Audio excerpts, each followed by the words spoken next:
우리가 생명 내놓는 사랑을 받아서 이렇게 화해를 해도 참 끝까지 분별이 어렵습니다.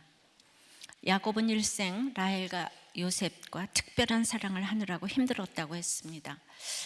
48장 7절에 라헬이 죽었는데요, 죽음이 다가오니까 이제 원어로 보면은 그게 갑자기 죽었다도 되는데 무엇을 인하여 죽었다는 뜻도 됩니다. 그래서 드라빔을 훔친 라헬을 내가 저주해서 나로 인해서 죽었다는 고백의 의미가 있습니다.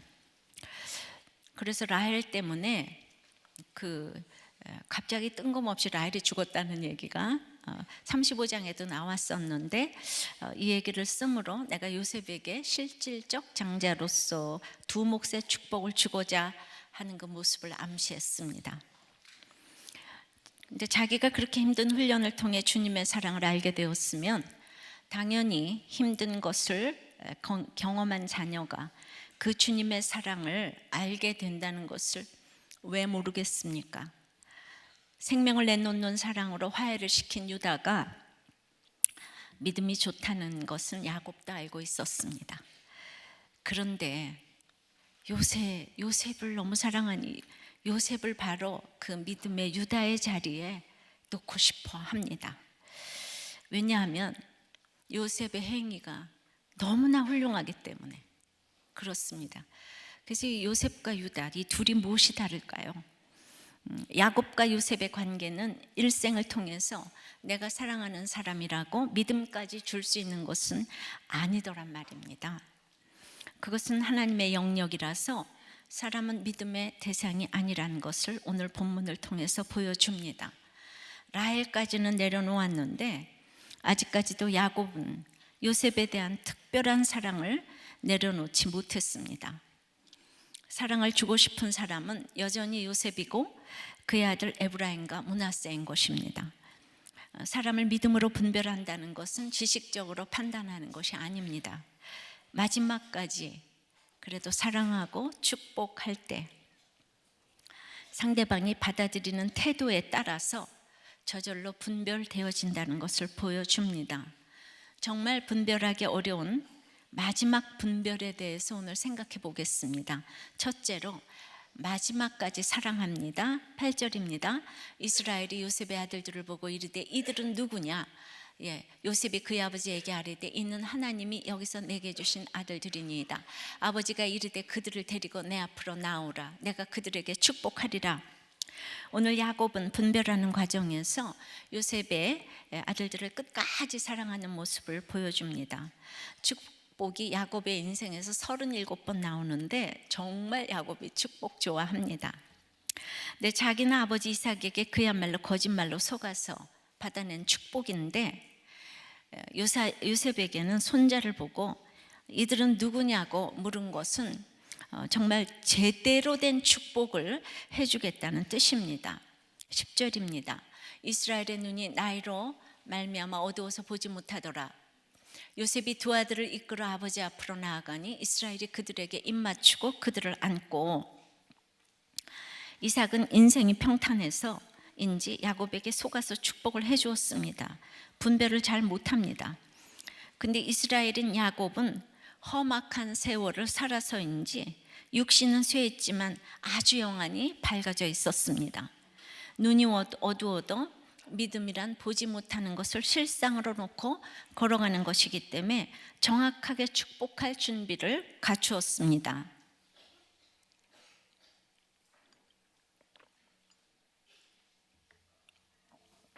11절입니다.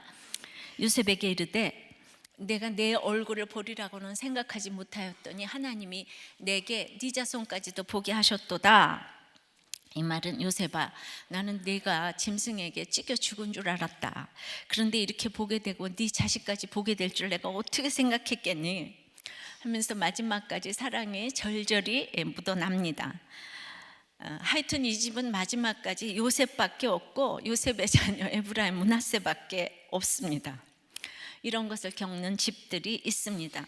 집집마다 믿음의 집안이라도 우리 아버지는 형밖에 몰라, 우리는 사람도 아닌가 봐, 이렇게 생각하는 집이 많겠지만 맞습니다. 여러분은 사람도 아닙니다. 그래서 안 쳐다보는 것을 당연히 알아야지 뭘 사람인 것처럼 비교하고 그랬어요. 여러분은 사람이 아니에요. 아버지 맘이고 엄마 맘입니다. 여기 보니 형들이 그것을 알고 일절 말을 안 하는 것을 보니 형들도 대단합니다. 그래서 12지파에 다 이제 올라가는 것 같습니다. 요셉도 항상 자녀들을 그런데 이렇게 축복받는 자리에 데리고 가는 열성 아버지인 것 같아요. 자기가 애굽의 총리지만 믿음이 최고야. 아버지 축복을 받아야만 해. 굉장히 믿음 좋아 보이죠. 이러지만 여기 인간적인 요소가 끼어있는 축복이라는 것이죠. 12절입니다. 요셉이 아버지의 무릎 사이에서 두 아이들을 물러나게 하고 땅에 엎드려 절하고 오른손으로는 에브라임을 이스라엘의 왼손을 향하게 하고 왼손으로는 므낫세를 이스라엘의 오른손을 향하게 하여 이끌어 그에게 가까이 나아가매 이스라엘이 오른손을 펴서 차남 에브라임의 머리에 얹고 왼손을 펴서 므낫세의 머리에 얹으니 므낫세는 장자라도 팔을 엇바꾸어 얹었더라. 요셉은 아버지 야곱이 장손자 므낫세를 축복하기 쉽게 않쳤습니다. 요셉에게는 장자 찾아 순서가 확실하기 때문에 1절에 데리고 올 때부터 므낫세부터 데리고 왔습니다. 오른손은 권위와 능력과 축복과 은혜의 상징이기 때문에 당연히 맏아들 므낫세가 축복을 받아야만 하고 왼손은 그 모든 것에 반대를 의미하기 때문에 므낫세가 왼손의 축복을 받으면 안 되는 것입니다. 그런데 아버지 이스라엘이 팔을 어긋나게 해서 므낫세를 축복하지 않고 에브라임을 축복했습니다. 신중하게 생각해서 눈이 어두운 그가 이렇게 행동한 것은 영적인 행동입니다. 마지막까지 특별한 사랑을 내려놓지 못했지만 야곱으로서는 마지막까지 최선을 다해서 구원의 사랑을 표현했습니다. 우리가 믿지 않는다고 너는 틀렸어 이러고 끝납니까? 믿지 않아도 최선을 다해서 사랑을 해야 합니다. 자녀가 안 받아들이는 것은 그의 몫입니다. 또 부모가 안 받아들이는 것도 그의 몫입니다. 그래도 우리는 마지막까지 사랑하는 모습을 보여줘야 합니다. 적용해 보십시오. 자녀의 구원을 위해 끝까지 사랑해야 하는데 여러분의 사랑은 끝까지 세상의 사랑입니까? 구원의 사랑입니까? 우리 목장 나눔이에요. 누구보다도 사랑스럽고 예뻤던 딸이 초등학교 고학년 때부터 무기력해지더니 고등학생이 된 지금까지도 무기력합니다. 저는 딸의 마음을 맞춰주기 위해 온갖 노력을 다합니다. 계약을 앞두고 말도 안 되는 색으로 머리를 염색한다고 했을 때도 직접 염색을 해주었고 같이 영화를 보러 가자고 마음을 풀어주려고 하고 언제든지 원하는 것을 먹을 수 있도록 밥과 간식을 챙겨줍니다. 학교도 버스 타고 가면 되는데 늦어서 지각할까 봐 차로 데려다 줍니다. 그렇게 열심히 노력했지만 고등학교에 가서도 지각을 하기 시작했고 아침마다 쌀벌하게 잔소리를 하게 됩니다. 이번 주 큐티 말씀 힘들었습니다. 오늘 말씀도 정답은 믿음의 유산이라는 걸 아는데 아니까 더 힘듭니다. 사실 전 제가 죽기 전에 자녀가 축복받는 걸 보고 싶습니다 그랬는데 이분은 직분을 가지고 있고 누구보다도 열심히 섬기시고 우리들 교회도 감사함으로 다니시는 엘리트 부부입니다. 집이 있어서 오자마자 직분을 가졌고 집 있으면은 빨리빨리 섬기라고. 근데 그것도 기쁘게 생각하시고 한 번도 무너져 본 적이 없고 형편이 어려웠지만 부족함 없이 사랑받으며 인정받으며 자랐기에 안 되는 것이 무엇인지 모른다고 합니다. 부모님 때문에 힘들었다고 하는 이 지체들의 나눔이 이해가 안 된다고 합니다. 큐티도 열심히 하고 예배도 열심히 참석하는데 항상 그 결론이 딸이 학원을 빠지지 않고 공부를 잘하고 좋은 학교를 가야 하는 것에 딱 머물러 있습니다. 그리고 어렸을 때 내가 딸을 때려 키우지 않아서 이런 결과가 왔다고 화만 내고 회개가 이렇게 나오지 않는 것 같습니다. 그러나 저는 이 딸이 이 집의 구원의 표대가 되어서 이 집안을 이끌어간다고 생각합니다. 딸이 계속 또 속을 새겨 주기를 주님의 이름으로. 여기까지. 예, 끝까지 세상 사랑 말고 구원의 사랑으로 나가기를 바랍니다. 이 집이 이 딸이 그러지 않았으면 우리들 교회에 붙어있기가 영 힘들지 않았겠습니까? 정말 이 딸을 축복합니다. 예, 제가 축복한다 그러면 하여튼 축복이 옵니다. 할렐루야. 예. 자, 두 번째, 마지막 분별을 위해서 마지막까지 축복합니다. 15절부터입니다. 그가 요셉을 위하여 축복하여 이르되 내 조부 아브라함과 아버지 이삭이 섬기던 하나님, 나의 출생으로부터 지금까지 나를 기르신 하나님, 나를 모든 환난에서 건지신 여호와의 사자께서 이 아이들에게 복을 주시오며 이들로 내 이름과 내 조상 아브라함과 이삭의 이름으로 칭하게 하시오며 이들이 세상에서 번식되게 하시기를 원하나이다. 자, 이 축복의 내용을 세 가지로 줄여서 이야기를 하면 아브라함과 이삭이 섬기던 하나님, 즉 나와 함께 하신 하나님이란 의미가 있고요. 나를 지금까지 기르신 하나님은 내 앞에서 걸으시면서 동행하셨다는 의미가 있습니다. 아브라함과 이삭이 지성으로 섬기던 하나님이 나를 기르신 하나님이란 의미입니다. 할아버지와 아버지는 하나님을 섬겼지만 야곱은 자기는 하나님을 섬길 만큼 전혀 성숙하지 못해서 어린아이 같은 자신을 엄마와 아빠와 같이 길러주시고 때마다 인도를 하셨다는 고백입니다. 그러니까 할아버지, 아버지가 섬기던 하나님께서 함께 하시고 같이 걸어주시며 나를 기르시고 또한 환난에서 건져주셨다고 합니다. 어떻게 건져주셨나요? 형에게서 건져주시고 삼촌에게서 건져주시고 기근에서 건져주시고 늘 이렇게 건져주셨다는 것입니다. 건지셨다는 그 고엘이란 그 표현인데, 그래서 그 기업이란 뜻이 있어요. 항상 하나님의 기업을 위해서 건져주셨다는 것입니다. 나를 건지신 하나님이 우리 집안을 건져주시고 이스라엘 민족을 건져주시고 온 세계를 건져주실 것이란 굉장한 뜻이 들어가 있습니다. 그러니까 아브라함과 이삭과 야곱의 하나님이 요셉의 하나님이 되셔서 요셉으로 하여금 언약의 계승자가 되게 해달라고 합니다.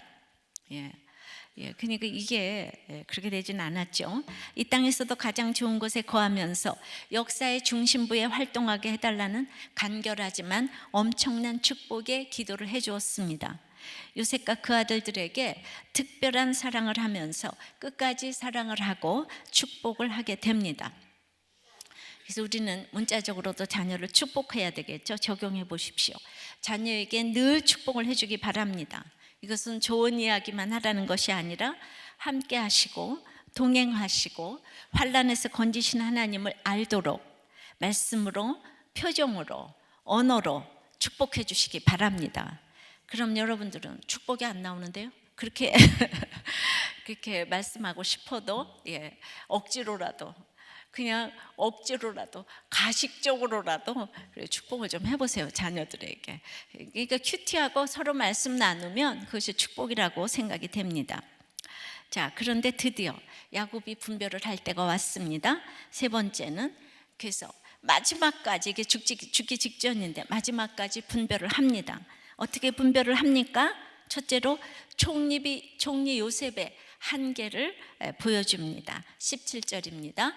요셉이 그 아버지가 오른손을 에브라임의 머리에 얹은 것을 보고 기뻐하지 아니하여 아버지의 손을 들어 에브라임의 머리에서 므낫세의 머리로 옮기고자 하여. 그래서 이제 요셉이 아버지가 이 에브라임의 머리에 손을 얹은 걸 보고 기뻐하지 아니했다고 합니다. 이건 직역하면 그의 눈에 악했다 이런 뜻이 있어요. 이 단어의 기본형이 악하다, 근심하다, 사납다 라는 뜻이 있습니다. 요셉이 아버지의 축복 선포하는 것을 볼 때 자기의 생각과 다른 것을 보고 므낫세, 맏아들이 축복받지 못하는 것에 대해 근심하면서 악하여지고 사나워져서 너무너무 못마땅해 합니다. 그리고 야곱이 눈이 어두워서 이런 축복을 했다고 생각을 합니다. 여기서 우리는 중요한 것을 발견할 수 있습니다. 요셉의 교양과 도덕과 지적 능력은 한계가 있다는 것을 보여줍니다. 요셉은 세상의 총리로 기근 때도 살리는 경제 정책으로 애굽 전역을 다 살리고 이스라엘을 살리고 있어서 세상 눈은 밝았지만 영안은 한계가 있었다고 볼 수 있습니다. 야곱이 하나님의 대리자이고 믿음의 조상이고 아브라함의 하나님, 이삭의 하나님, 야곱의 하나님으로 내려오는 이런 믿음의 조상이었는데 자신의 영안이 그 아버지를 넘어간다고 넘어선다고 착각했습니다. 사람이 총리 정도가 되면 이렇게 됩니다. 이 세상 기준과 하나님의 기준은 다른데 총리 요셉의 한계입니다. 사랑받고 총명하고 총리까지 된 요셉은 여기서 드디어 옳고 그름으로 이 사건을 판단하기 시작했습니다. 아버지 므낫세가 장자 아니에요?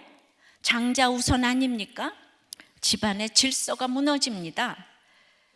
우리도 어렸을 때부터 장자가 최고고 형님이 최고이고 시댁에 가면 형님을 챙기는 동생들 때문에 아주 살 수 없는 며느리들이 한둘이 아닙니다. 유교 개념으로 형님이 아버지 대신입니다. 지금 요셉이 장자가 아닙니까? 이러는 것은 그 사람 똑똑한 사람 아닙니까? 그 사람은 학벌 좋지 않아요? 그 사람은 돈이 많지 않아요? 착하지 않습니까? 이런 말과 똑같습니다. 그런데 여기서 참 재밌는 것은 장자 타령을 장자가 축복받아야 된다고 이렇게 부르짖었는데 자기도 지금 장자가 아니지 않습니까? 요셉이 두 아들을 데리고 와서 축복해달라고 하면서 축복도 자기 혼자 받고 자기 아들이 받아야 하는데 아들 중에서도 맏아들이 받아야 한다는 이 고정관념에 딱 쌓여 있는 거예요. 그리고 다른 11형들의 아들은 생각조차 하지 않습니다. 요셉의 문제가 바로 여기 있습니다. 자기가 형들을 살리고 용서했다고 자기 중심적으로 생각이 바뀌었어요.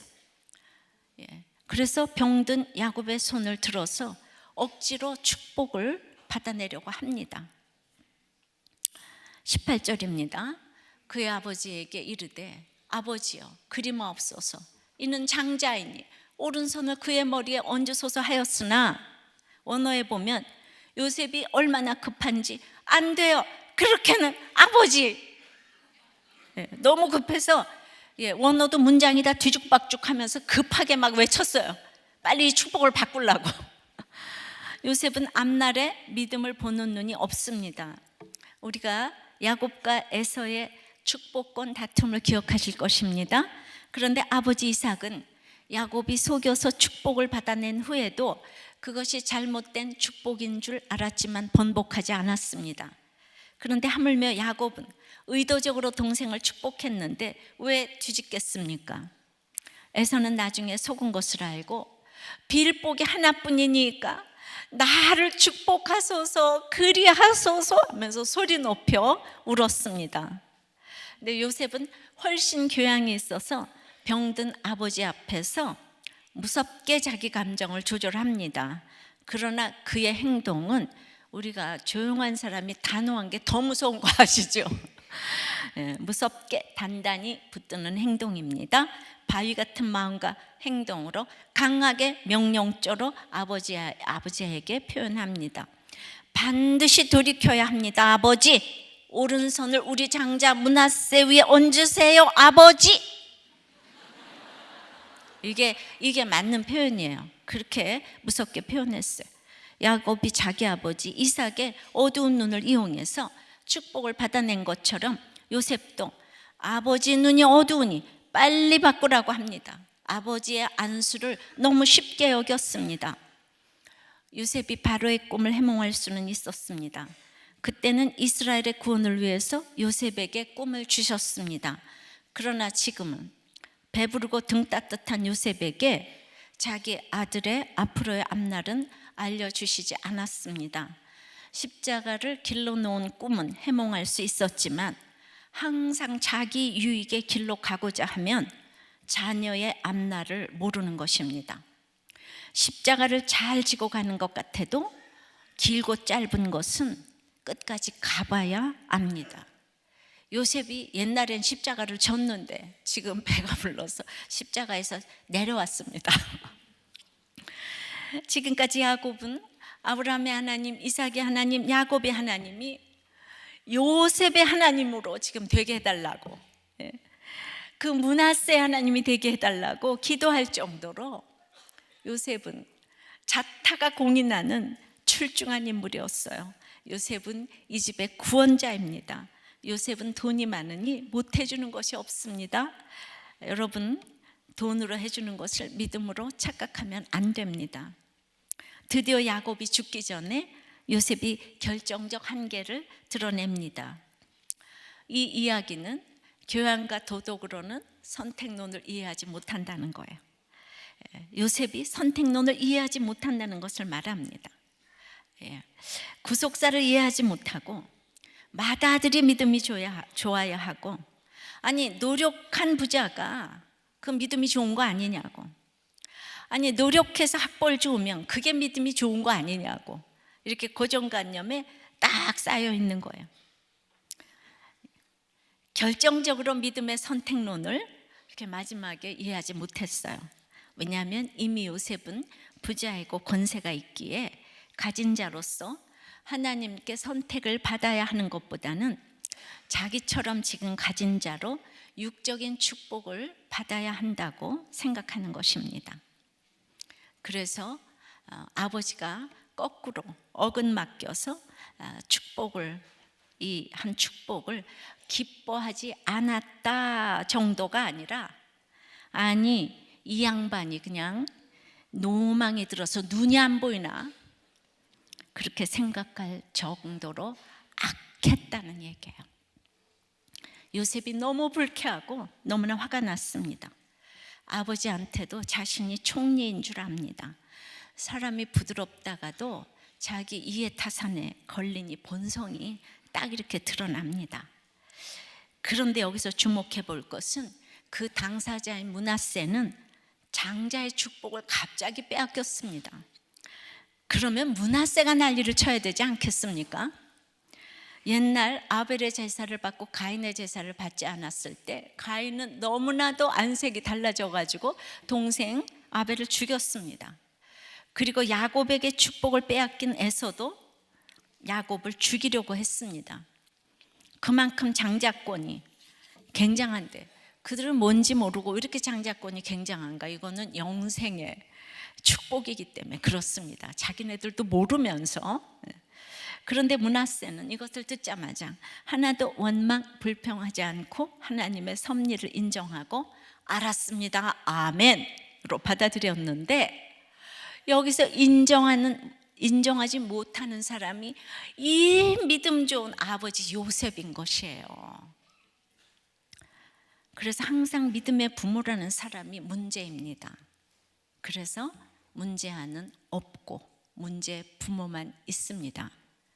제가 이제 제목이 문제아는 없고 문제 부모만 있습니다. 이 책을 이제 냈어요.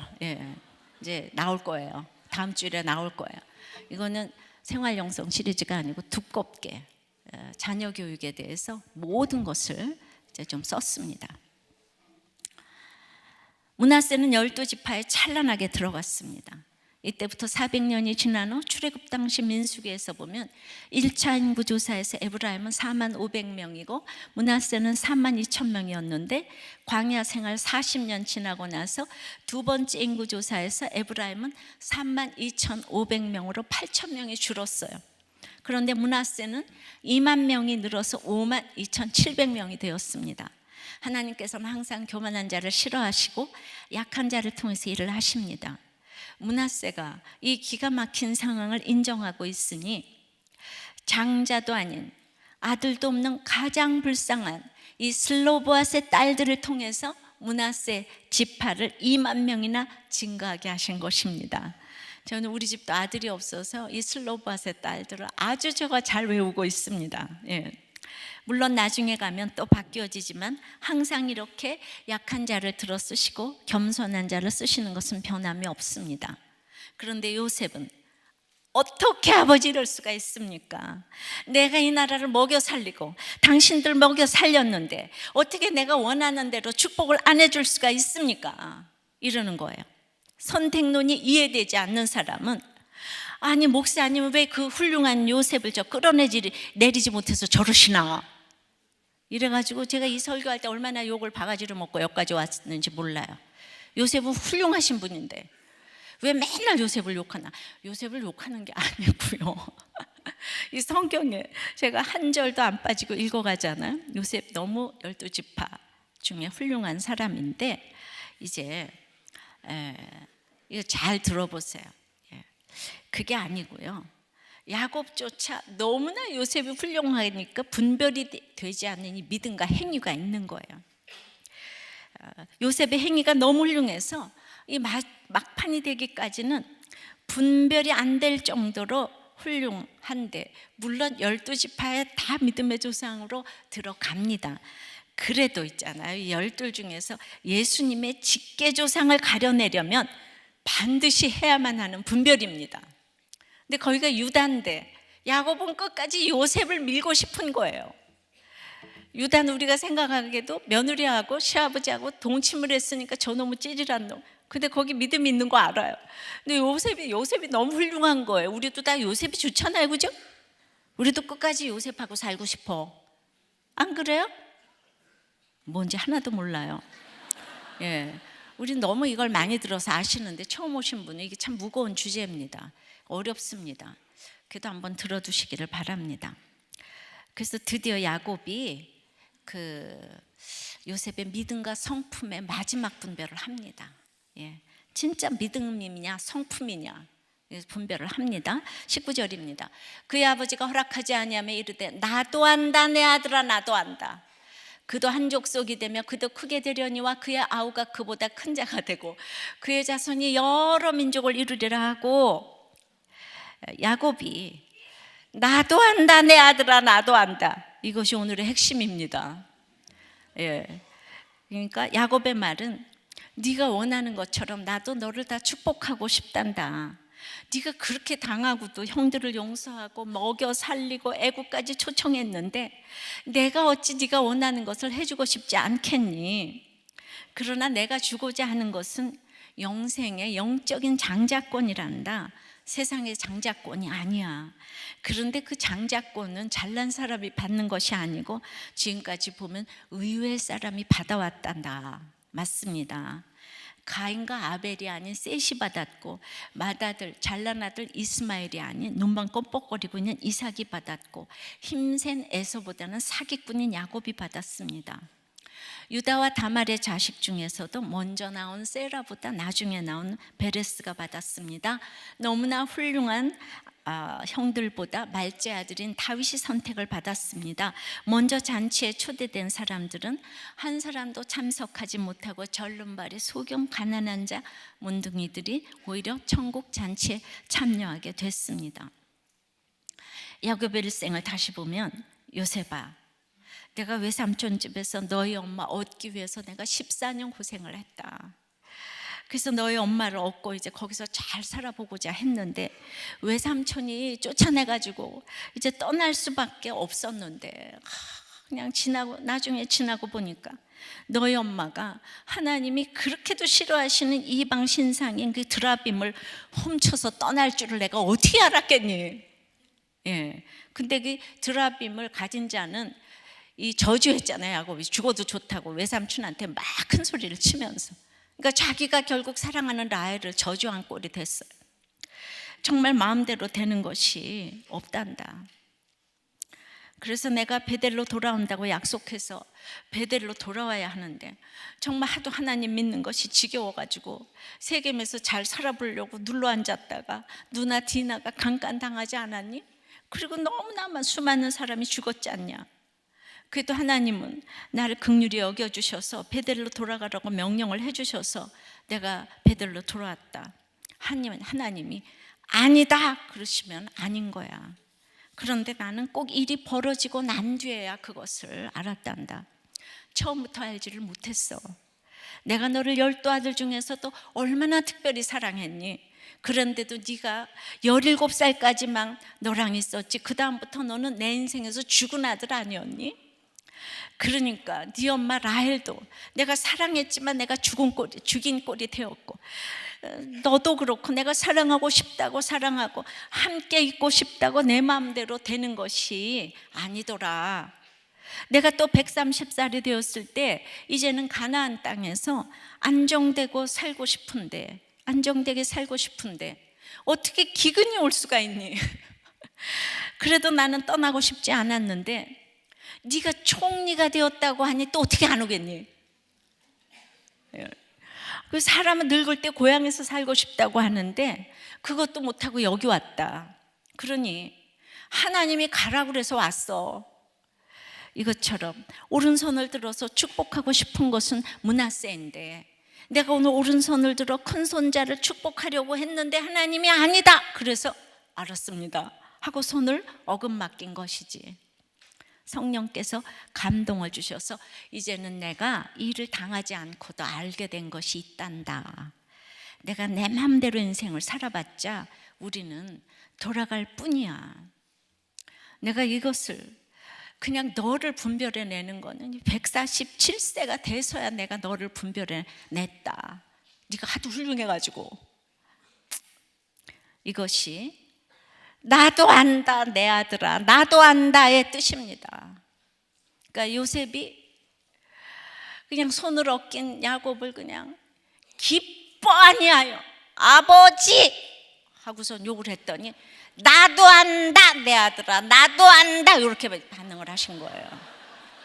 둘이서 지금 이것만 기억하시면 돼요. 기뻐 아니하니까 나도 안다 이 새끼야. 이런 거죠. 그러니까 요셉 보고 그렇게 좋아하다가 마지막에 천국문 앞에서 요셉을 분별한 거예요. 근데 여러분들은 빨리 알았으니 얼마나 감사합니까? 우리는 하나님이 가라는 길을 가면 실수가 없습니다. 말씀 묵상하고 목장의 처방을 받아서 가면 그것이 더디 가는 일 같아도 나중에 가보면 실수가 아닙니다.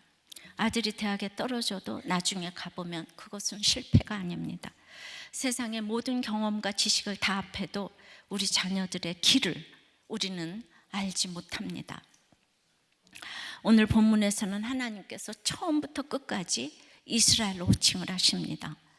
이스라엘로 부를 만큼 야곱이 성숙해졌습니다. 야곱이 격이 있어졌습니다. 아직도 내가 믿는 것 같아도 세상의 경험과 지식을 자기가 다 아는 것으로 생각한다면 그 사람이 아무리 예수를 믿은 지 오래되어도 아직 야곱입니다. 그런데 믿은 지 얼마 안 되었어도 나는 하나님의 인도하심으로만 산다 이렇게 가는 사람은 이미 이스라엘입니다. 오늘 세례받은 우리 최재호 성도가 여기 오래된 어떤 사람보다도 신앙 고백이 확실했어요. 전 정말 이런 사람 보면 감동이 와요. 여기 오래되었어도 신앙 고백이 없는 사람들이 있어요. 너무 애통합니다.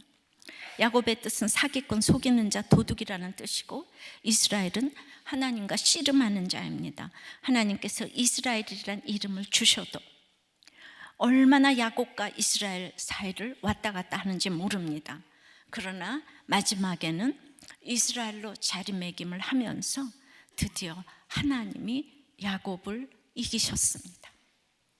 우리 인생은 하나님이 나를 이기시는, 결국은 이기실 것을 바라보면서 야곱과 이스라엘 사이에서 하나님과 겨루어 이긴 그 이스라엘이 되어서 마지막에 그런 사랑하는 요셉을 정확하게 분별을 하게 되는 것입니다. 20절입니다. 그날에 그들에게 축복하여 이르되 이스라엘의 너로 말미암아 축복하기를 하나님이 내게 에브라임 같고 므낫세 같게 하시리라 하며 에브라임을 므낫세보다 앞세웠더라. 야곱은 조금도 흔들리지 않고 에브라임을 앞세우며 축복했습니다. 자기 말대로 에브라임을 그대로 축복했고 그 이후에 그리 동원하던 아브라함과 이삭의 하나님, 야곱의 하나님이 요셉에게 이어지기를 간절히 원했지만 요셉의 마지막에 이 어이없는 태도로 인해서 자기가 모든 걸 갖추고도 예수님을 잘 믿을 수 있을까? 우리 요셉을 보면 그럴 것 같아. 그렇지만 그럴 수가 있을까? 이 2% 부족하게 생각했던 것이 과연 결정적인 것인구나를 깨달았습니다. 그러니까 우리가 진짜 고난 없이 예수 믿는 건 거의 불가능한 것 같아요. 근데 요셉이 이제 고난이 옛날에 있었지만은 이제 총리가 되고서도 잘 믿을까 했는데 결국에 요셉이 너무나 좋은 사람인데 이 믿음의 말을 못 알아듣습니다. 결정적으로 구속사를 깨닫지 못합니다.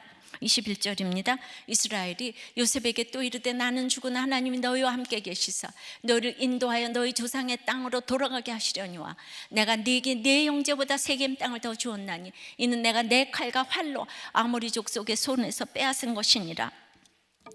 야곱은 요셉에게 그래도 마지막 사랑을 하면서 요셉이라는 이름 뜻대로 세겜 땅 일부분을 더 주었어요.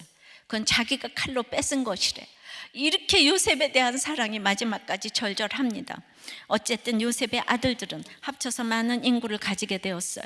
후에 남북으로 갈라지면서 에브라임은 북쪽 이스라엘의 10지파를 합하면서 중요한 지파가 되어서 큰 영향력을 가지게 되었습니다. 가나안에서 제일 센 아모리 족속의 멸망을 지금 일어나지도 않은 그 멸망을 완료형으로 표현한 것은 가나안에 반드시 들어갈 것인데 요셉 보고 네가 능력자니까 반드시 끌고 가야 한다고 명령하십니다. 그래서 그 당시는 이루어지지 않은 예언을 지금 모세가 기록해 놓았어요. 에브라임은 과연 그 막강한 지파대로 막강한 여호수아, 사무엘 같은 선지자를 먼저 쫙 배출합니다, 성경에. 근데 축복받으니 찌질하게 보이는 유다는 예수님의 조상이 되었어도 숨죽이고 있다가 구약의 맨 마지막에 다윗 지파로 짠 하고 나옵니다. 그리고 신약에는 다윗에게서 예수님으로 이어지면서 짜자잔 하고 마지막으로 등장을 합니다. 그래서 항상 마지막까지 가봐야 돼요.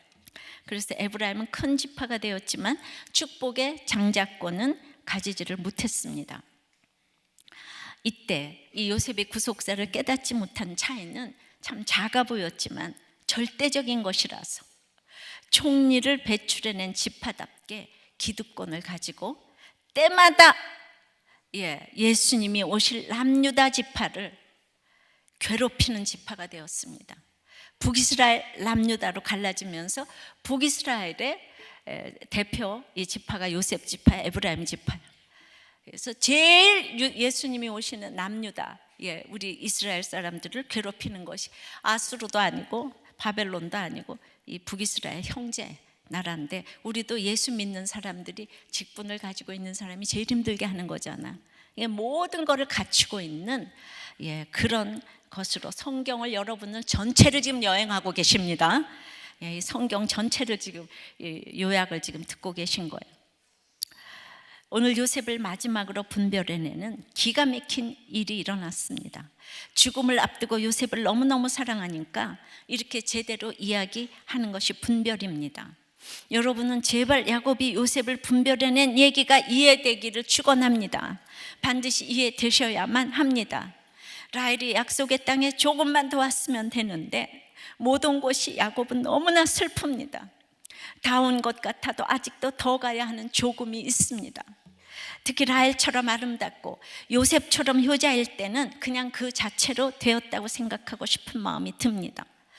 이렇게도 안타까운 야곱인데 요셉은 부모에게 형제에게 극진하고 용서하고 사랑하고 예수님의 표상이니까 조금 거기서 더 나가기가 너무나도 어려운 것을 보여줍니다. 7이 완전수인데 가장 사단의 수가 666이라고 하잖아요.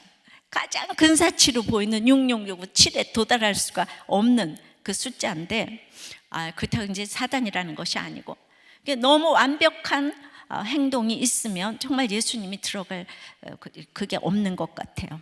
그래서 얘는 조금만 하면 믿을 것 같아. 성품도 좋고 공부도 잘하고 모든 걸 잘하니까. 근데 그 조금만이 안 되는 거예요. 우리가 그냥 완전히 무너지기 전에는 근데 그렇게 요셉이 될 것 같은 마음이 끝까지 야곱에게 있었다는 것입니다. 결국 마지막 분별은 구원의 분별입니다. 구원의 분별은 믿음의 분별입니다. 결국 믿음으로 구원에 이르는 것이에요. 오직 하나님의 선택은 누구를 차별하지 않는다는 것입니다. 그러니까 구원의 분별이 최고의 분별입니다. 그런데 행위로 따라갈 자가 없는 요셉을 마지막에 분별해낸 것이야말로 야곱은 과연 믿음의 조상입니다. 너무나 요셉을 사랑하기 때문에 이 분별을 해주고 갔어요. 요셉아, 네가 최고다 그러지 아니하고 너는 유다 형님을 따라가야 할 것이다 이렇게 얘기를 해주는 거예요. 우리가 아무리 직분이 많아도 믿음 좋은 사람, 감옥에 갔다 와도 믿음 좋은 사람이 믿음이 있다면 그 사람을 따라가야 할 것입니다. 할렐루야. 그 둘이 비교했을 때는 12지파 중에서는 유다 형님이 최고다, 이거를 가르쳐주고 49장에 이제 그 예언을 분별을 하는 것입니다. 적용해 보십시오. 믿음인지 성품인지 분별하십니까? 여러분은 믿음인지 성품인지 자기를 한번 자가적으로 진단해 보세요. 그것은 결국 외모로 차별하는 것입니다. 외모로 차별하는 건 무엇입니까? 구원의 분별이 최고의 분별이라는 것을 믿습니까? 그러니까 배우자를 고르거나 어디를 가나 이 구원 때문에 결혼해야 돼요. 구원 때문에 직장을 택해야 돼요. 구원 때문에 내가 아픈 것도 구원 때문에 모든 걸 해야 되는데, 결국은 지금 요셉이 자기 자식으로 이제 국한이 됐어요. 자기 자식 축복받겠다고 마지막에 한 것입니다. 정말 요셉 같은 분의 그 나눔을, 큐티 나눔을 좀 이제 읽어드리겠어요.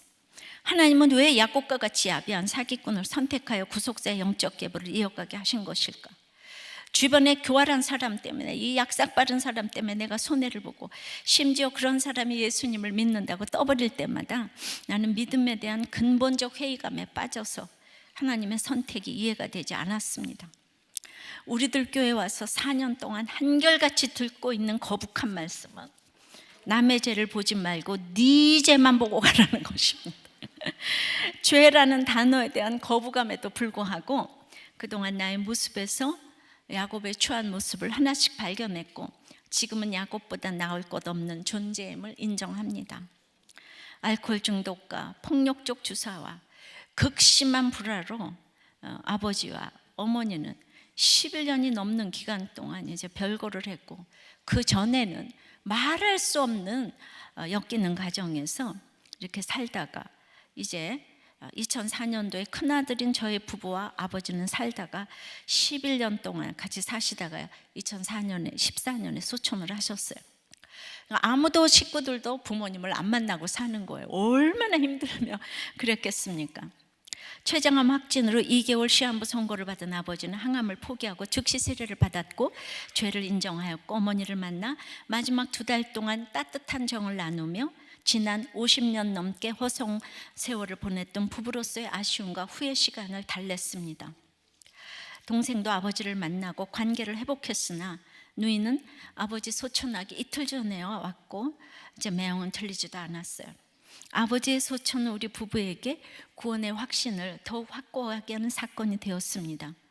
그런데 1년이 지난 후에 누나는 정말 얼마 되지 않은 아버지가 남기신 돈을 달라며 소송을 제기했고, 저는 세무조사까지 받게 되었습니다. 그러니까 이제 그 재판을 하면서 왔다 갔다 이제 한 것 같아요. 근데 그 아버지가 그야말로 조금만 남기신 집은 다 팔아서 이미 치료비로 쓴 지 다 오래되었는데, 그러니까 이분이 변호사인 거예요.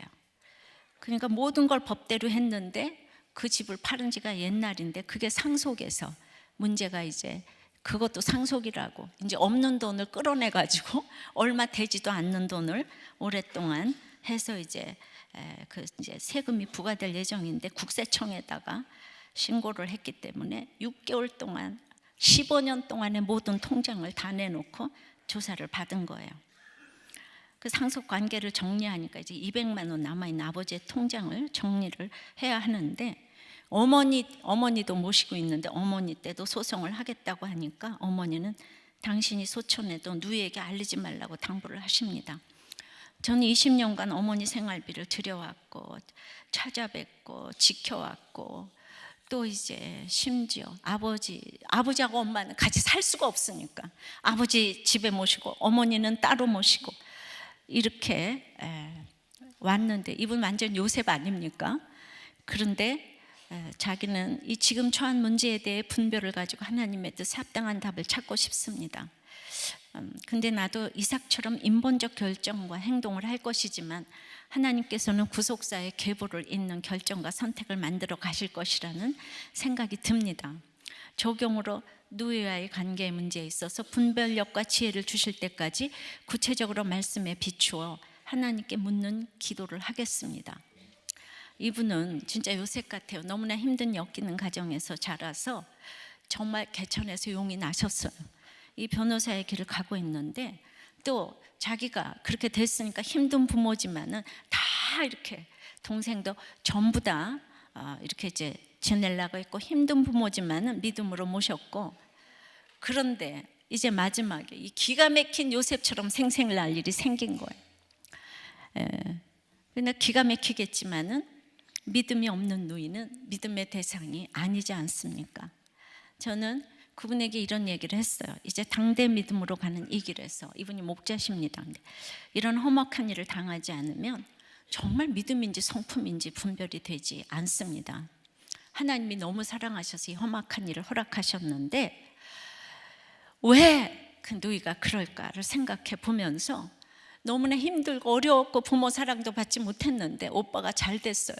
잘 되니까 오빠가 엄마 아빠도 다 독차지하고 있는 것 같은 거예요. 이분은 그거가 의문데, 그러니까 이분은 그 누이에게는 존재 자체가 가해자일 수 있다는 것을 알라고 그랬어요. 그거는 이유가 통하지 않는 거예요. 사랑을 받아본 적도 없고 이렇게 되다 보는데 한 사람 잘된 사람이 있으니까. 믿음 없는 누이에게는 바랄 것이 하나도 없다. 그리고 이것은 성품으로 참을 수는 없는 일이라고. 구속사적으로 이 인생을 해석하고 이제 구원의 문제를 봐야 한다고. 그럼 여러분들 가운데서는 그럴까요? 그게 뭔데요? 구속사로 참는 게 뭔데요? 이러고 지금 분한 사람들이 한둘이 아닐 것 같아요. 내가 유다처럼 받은 구원이 있다면 참고 인내하고 용서하는 거죠. 근데 그 사랑이 없으면 옳고 그름으로 나올 수밖에 없고, 이런 집이라면 정말 죽고 싶지 않겠습니까?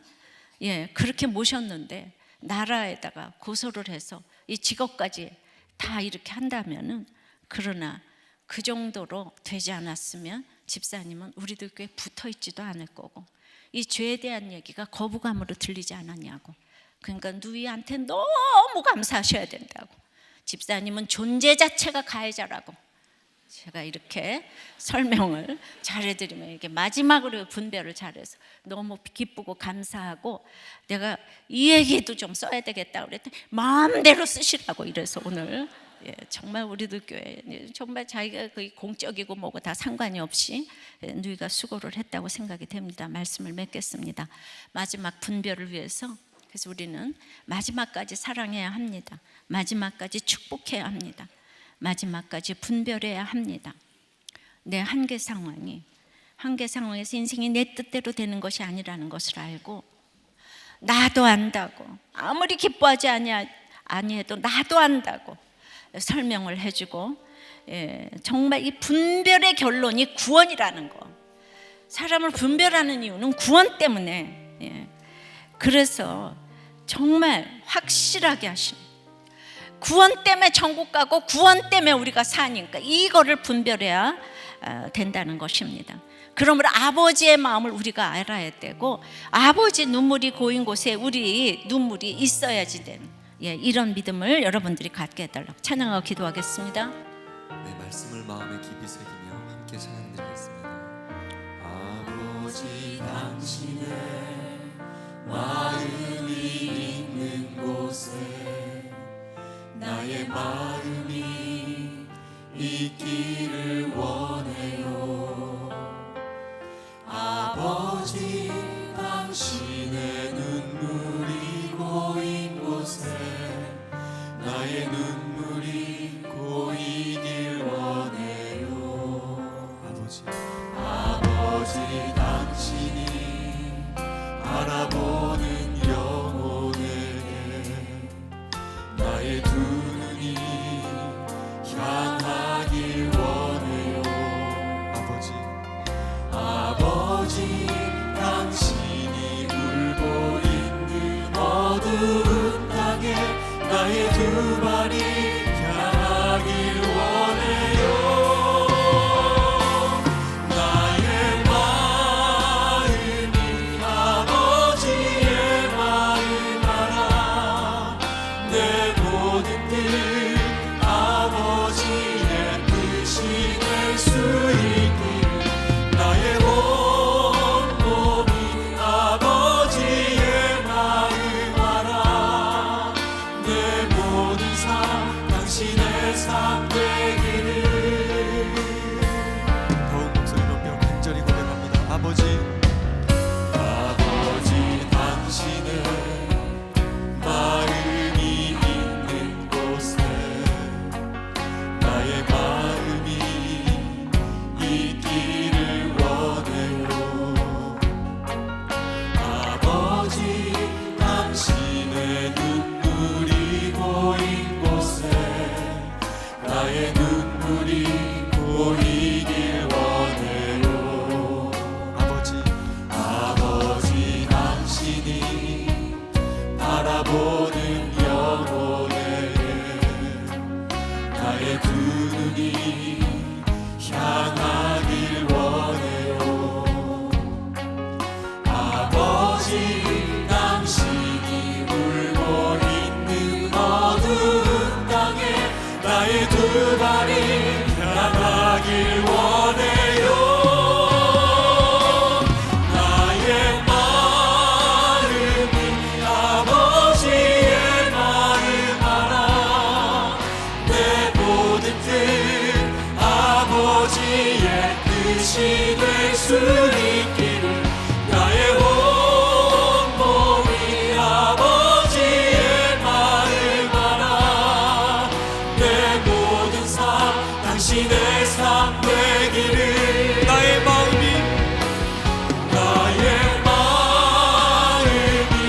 아버지의 마음 알아 내 모든 뜻 아버지의 뜻이 될 수 있기를 나의 온 몸이 아버지의 마음 알아 내 모든 삶 당신의 삶 되기를.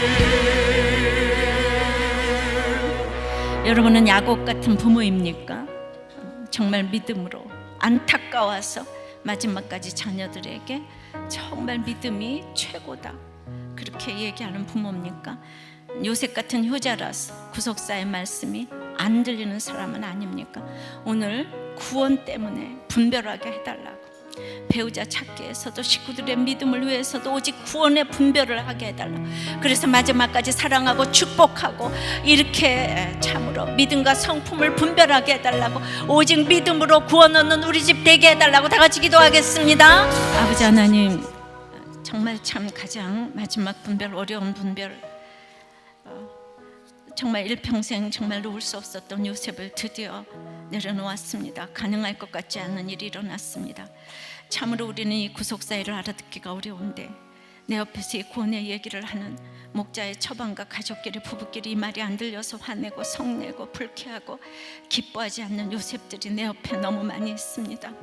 우리는 그들에게 내놓을 것이 아무것도 없습니다.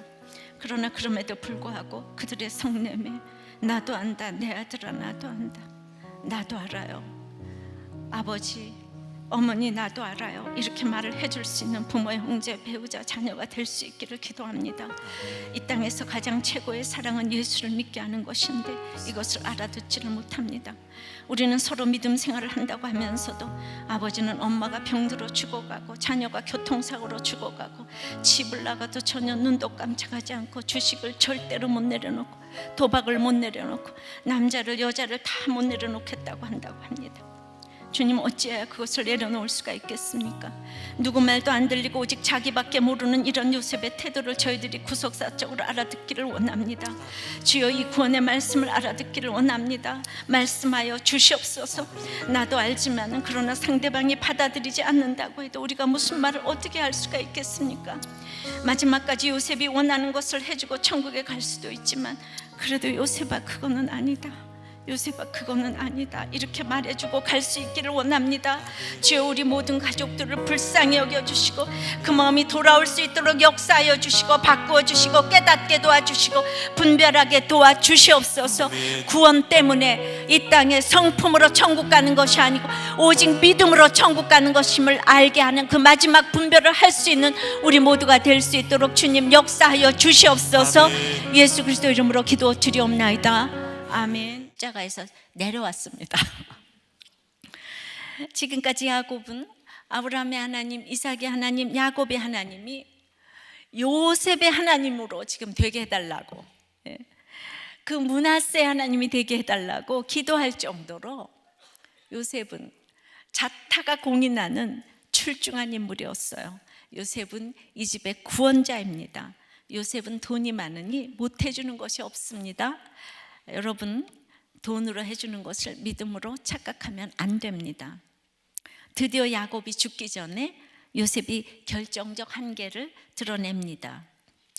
이 이야기는 교양과 도덕으로는 선택론을 이해하지 못한다는 거예요. 요셉이 선택론을 이해하지 못한다는 것을 말합니다. 구속사를 이해하지 못하고 맏아들이 믿음이 좋아야 하고, 아니 노력한 부자가 그 믿음이 좋은 거 아니냐고, 아니 노력해서 학벌 좋으면 그게 믿음이 좋은 거 아니냐고, 이렇게 고정관념에 딱 쌓여 있는 거예요. 결정적으로 믿음의 선택론을 이렇게 마지막에 이해하지 못했어요. 왜냐하면 이미 요셉은 부자이고 권세가 있기에 가진 자로서 하나님께 선택을 받아야 하는 것보다는 자기처럼 지금 가진 자로 육적인 축복을 받아야 한다고 생각하는 것입니다. 그래서 아버지가 거꾸로 어근 맡겨서 이 한 축복을 기뻐하지 않았다 정도가 아니라, 아니 이 양반이 그냥 노망이 들어서 눈이 안 보이나 그렇게 생각할 정도로 악했다는 얘기예요. 요셉이 너무 불쾌하고 너무나 화가 났습니다. 아버지한테도 자신이 총리인 줄 압니다. 사람이 부드럽다가도 자기 이해타산에 걸린 이 본성이 딱 이렇게 드러납니다. 그런데 여기서 주목해 볼 것은 그 당사자인 므낫세는 장자의 축복을 갑자기 빼앗겼습니다. 그러면 므낫세가 난리를 쳐야 되지 않겠습니까? 옛날 아벨의 제사를 받고 가인의 제사를 받지 않았을 때 가인은 너무나도 안색이 달라져 가지고 동생 아벨을 죽였습니다. 그리고 야곱에게 축복을 빼앗긴 에서도 야곱을 죽이려고 했습니다. 그만큼 장자권이 굉장한데, 그들은 뭔지 모르고 이렇게 장자권이 굉장한가? 이거는 영생의 축복이기 때문에 그렇습니다. 자기네들도 모르면서. 그런데 므낫세는 이것을 듣자마자 하나도 원망 불평하지 않고 하나님의 섭리를 인정하고 알았습니다, 아멘으로 받아들였는데, 여기서 인정하지 못하는 사람이 이 믿음 좋은 아버지 요셉인 것이에요. 그래서 항상 믿음의 부모라는 사람이 문제입니다. 그래서 문제아는 없고 문제 부모만 있습니다. 제가 이제 제목이 문제아는 없고 문제 부모만 있습니다. 이 책을 이제 냈어요. 이제 나올 거예요. 다음 주에 나올 거예요.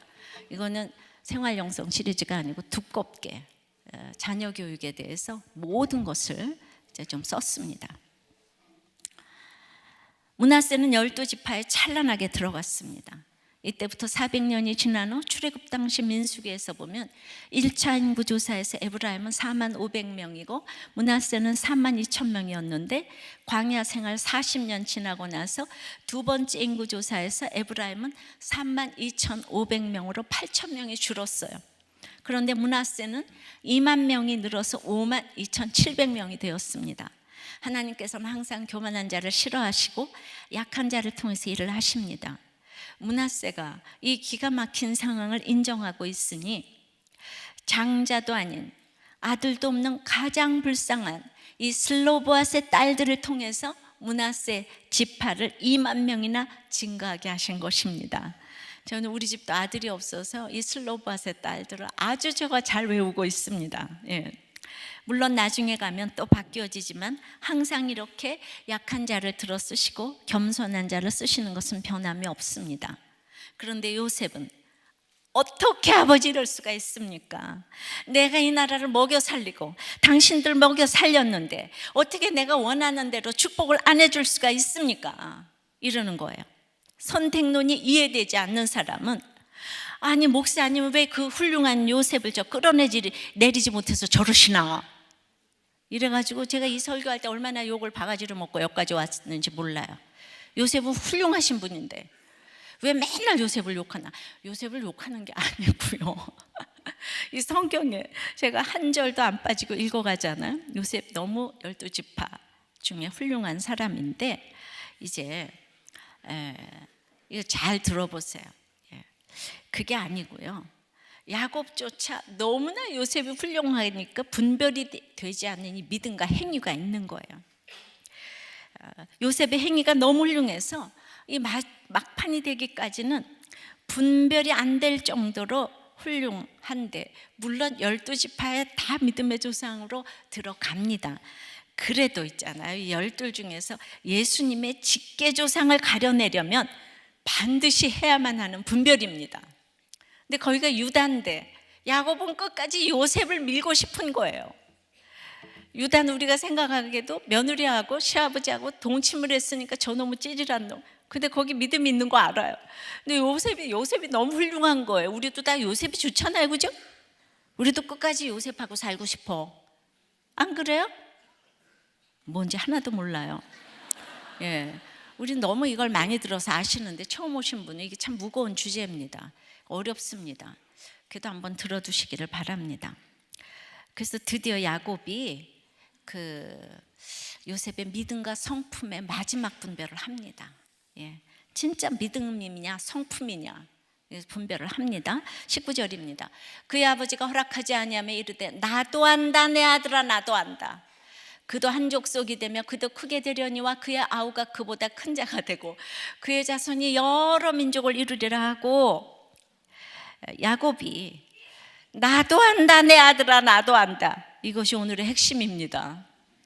예, 그러니까 야곱의 말은 네가 원하는 것처럼 나도 너를 다 축복하고 싶단다. 네가 그렇게 당하고도 형들을 용서하고 먹여 살리고 애국까지 초청했는데 내가 어찌 네가 원하는 것을 해주고 싶지 않겠니? 그러나 내가 주고자 하는 것은 영생의 영적인 장자권이란다. 세상의 장자권이 아니야. 그런데 그 장자권은 잘난 사람이 받는 것이 아니고 지금까지 보면 의외 사람이 받아왔단다. 맞습니다. 가인과 아벨이 아닌 셋이 받았고 맏아들 잘난 아들 이스마엘이 아닌 눈만 껌뻑거리고 있는 이삭이 받았고 힘센 에서보다는 사기꾼인 야곱이 받았습니다. 유다와 다말의 자식 중에서도 먼저 나온 세라보다 나중에 나온 베레스가 받았습니다. 너무나 훌륭한 형들보다 말째 아들인 다윗이 선택을 받았습니다. 먼저 잔치에 초대된 사람들은 한 사람도 참석하지 못하고 절름발이 소경 가난한 자 문둥이들이 오히려 천국 잔치에 참여하게 됐습니다. 야곱의 일생을 다시 보면 요셉아 내가 외삼촌 집에서 너희 엄마 얻기 위해서 내가 14년 고생을 했다. 그래서 너희 엄마를 얻고 이제 거기서 잘 살아보고자 했는데 외삼촌이 쫓아내가지고 이제 떠날 수밖에 없었는데 그냥 나중에 지나고 보니까 너희 엄마가 하나님이 그렇게도 싫어하시는 이방 신상인 그 드라빔을 훔쳐서 떠날 줄을 내가 어떻게 알았겠니? 예. 근데 그 드라빔을 가진 자는 이 저주했잖아요. 야곱이 죽어도 좋다고 외삼촌한테 막 큰 소리를 치면서. 그러니까 자기가 결국 사랑하는 라헬을 저주한 꼴이 됐어요. 정말 마음대로 되는 것이 없단다. 그래서 내가 베델로 돌아온다고 약속해서 베델로 돌아와야 하는데 정말 하도 하나님 믿는 것이 지겨워가지고 세겜에서 잘 살아보려고 눌러앉았다가 누나 디나가 강간당하지 않았니? 그리고 너무나 수많은 사람이 죽었지 않냐? 그래도 하나님은 나를 긍휼히 여겨주셔서 베델로 돌아가라고 명령을 해주셔서 내가 베델로 돌아왔다. 하나님이 아니다 그러시면 아닌 거야. 그런데 나는 꼭 일이 벌어지고 난 뒤에야 그것을 알았단다. 처음부터 알지를 못했어. 내가 너를 12아들 중에서도 얼마나 특별히 사랑했니? 그렇게 요셉이 될 것 같은 마음이 끝까지 야곱에게 있었다는 것입니다. 결국 마지막 분별은 구원의 분별입니다. 구원의 분별은 믿음의 분별입니다. 결국 믿음으로 구원에 이르는 것이에요. 오직 하나님의 선택은 누구를 차별하지 않는다는 것입니다. 그러니까 구원의 분별이 최고의 분별입니다. 그런데 행위로 따라갈 자가 없는 요셉을 마지막에 분별해낸 것이야말로 야곱은 과연 믿음의 조상입니다. 너무나 요셉을 사랑하기 때문에 이 분별을 해주고 갔어요.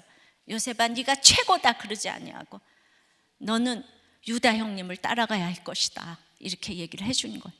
우리가 아무리 직분이 만나도 믿음 좋은 사람, 감옥에 갔다 와도 믿음 좋은 사람이 믿음이 있다면 그 사람을 따라가야 할 것입니다. 할렐루야. 그 둘이 비교했을 때는 12지파 중에서는 유다 형님이 최고다 이거를 가르쳐주고 49장에 이제 그 예언을 분별을 하는 것입니다. 적용해 보십시오. 믿음인지 성품인지 분별하십니까? 여러분은 믿음인지 성품인지 자기를 한번 자가적으로 진단해 보세요. 그것은 결국 외모로 차별하는 것입니다. 외모로 차별하는 건 무엇입니까? 구원의 분별이 최고의 분별이라는 것을 믿습니까? 그러니까 배우자를 고르거나 어디를 가나 이 구원 때문에 결혼해야 돼요. 구원 때문에 직장을 택해야 돼요. 구원 때문에 내가 아픈 것도 구원 때문에 모든 걸 해야 되는데 결국은 지금 요셉이 자기 자식으로 이제 국한이 됐어요. 자기 자식 축복받겠다고 마지막에 한 것입니다. 정말 요셉 같은 분의 그 나눔을, 큐티 나눔을 좀 이제 읽어드리겠어요. 하나님은 왜 야곱과 같이 야비한 사기꾼을 선택하여 구속사의 영적 계보를 이어가게 하신 것일까? 주변에 교활한 사람 때문에, 이 약삭 빠른 사람 때문에 내가 손해를 보고 심지어 그런 사람이 예수님을 믿는다고 떠버릴 때마다 나는 믿음에 대한 근본적 회의감에 빠져서 하나님의 선택이 이해가 되지 않았습니다.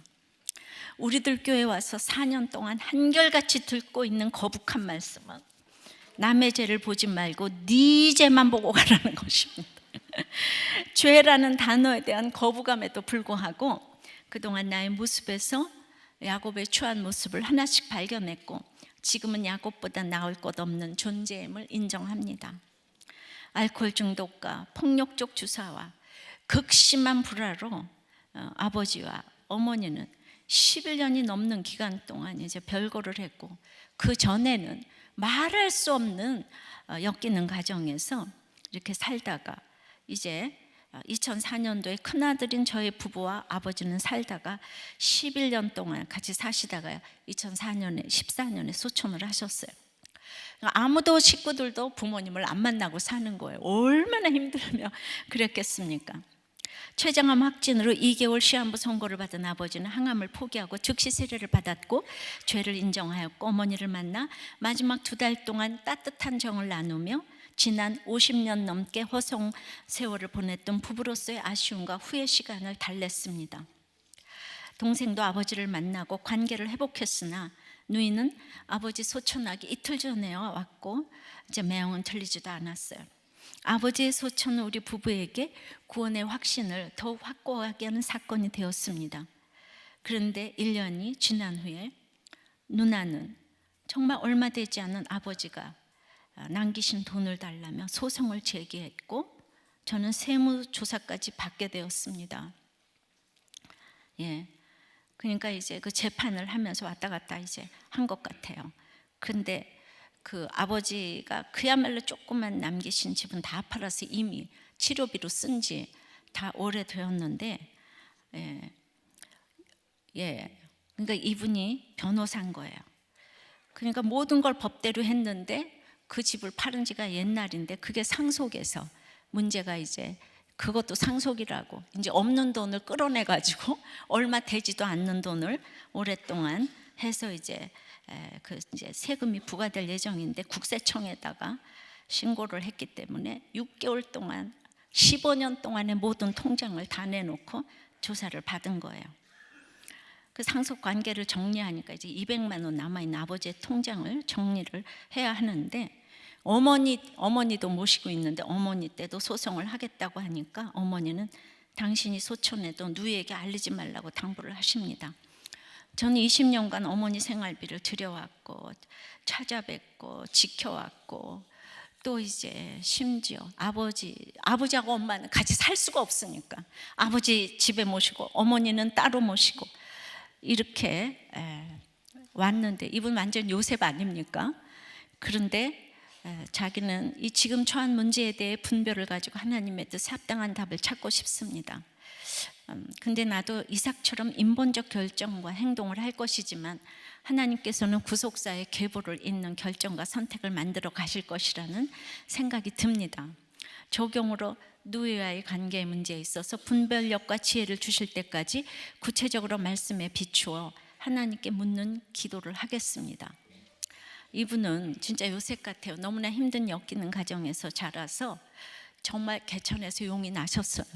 이 변호사의 길을 가고 있는데, 또 자기가 그렇게 됐으니까 힘든 부모지만은 다 이렇게 동생도 전부 다 이렇게 이제 지내려고 했고, 힘든 부모지만은 믿음으로 모셨고, 그런데 이제 마지막에 이 기가 막힌 요셉처럼 생생날 일이 생긴 거예요.